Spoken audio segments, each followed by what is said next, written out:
We have been in the middle of a series called Take Care, where we've been talking about stewardship, being good stewards of the things that God has entrusted us here on earth. And in these group discussions, we've been taking the time to take another look at what we covered in our series.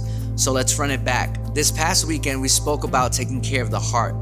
Now, for today, I want us to take a look at a passage that may seem like it's a little out of left field, but it's all going to make sense soon enough.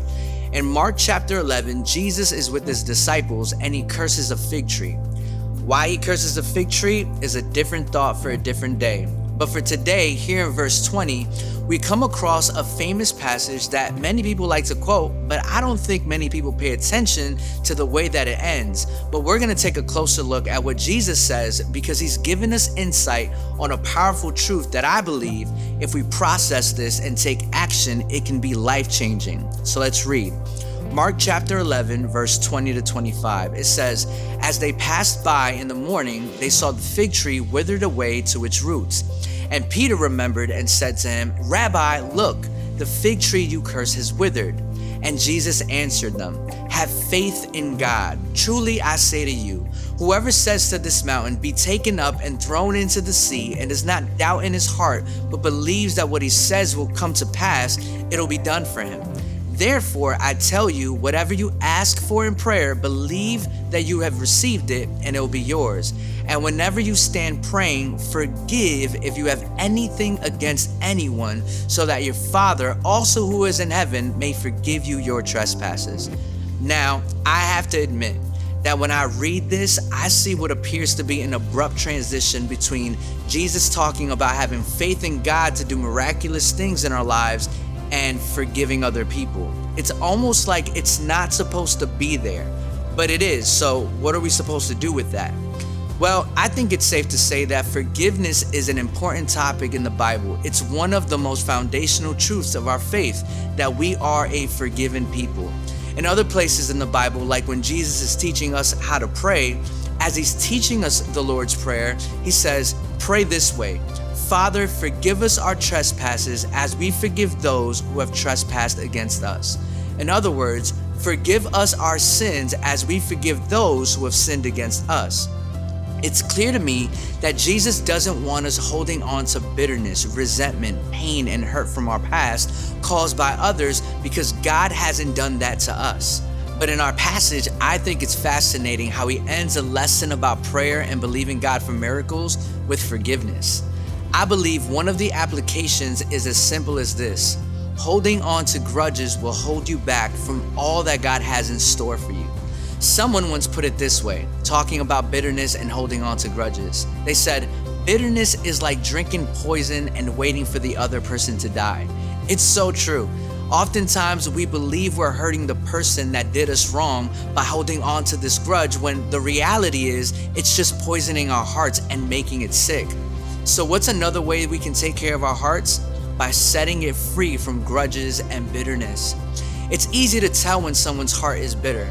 You see, I'm Colombian. I love drinking coffee, but I like drinking good coffee, not bad coffee. I hate when the coffee is too bitter. Have you ever been there? Everything smells great, looks good. You go ahead, take a sip. You can't even control the facial expression afterwards. You make a face, it's unpleasant, it's potent. That's what being around a bitter person is like. The interactions are unpleasant and the reactions are potent, all signs of an unhealthy heart. I remember back in high school, I dated this girl. She was the first person that I felt I truly loved. And one day I was heading to school and her best friend pulls me aside and says, "Hey Joaquin, I have to talk to you. I have to tell you something. I shouldn't be telling you this, but I really got to tell you, your girlfriend just cheated on you with so-and-so." I was upset. I was devastated.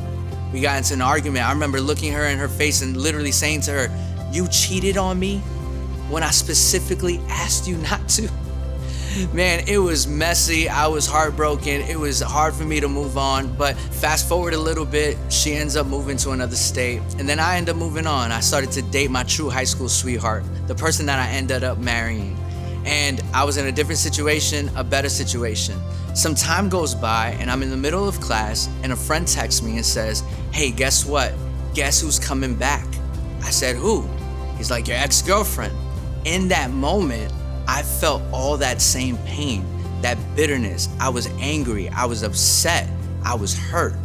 And it didn't just affect me. As the days went on, my current girlfriend, was able to tell that something was wrong with me. She even started to believe that I possibly still had feelings for my ex-girlfriend, which wasn't true.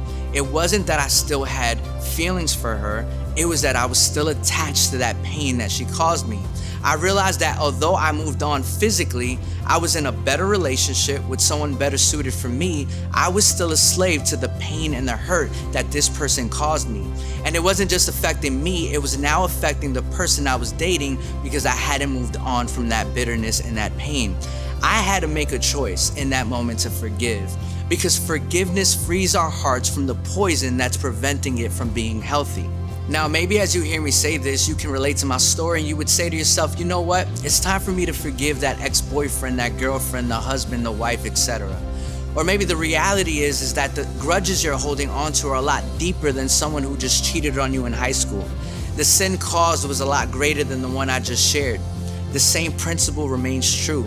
You're only holding yourself back from being free to enjoy all the fruitful things God has in store for you if you decide to stay bitter, if you decide to not forgive. Now, here's an important caveat. Forgiving someone from your past does not mean you give them the same access they once had. That would be foolish.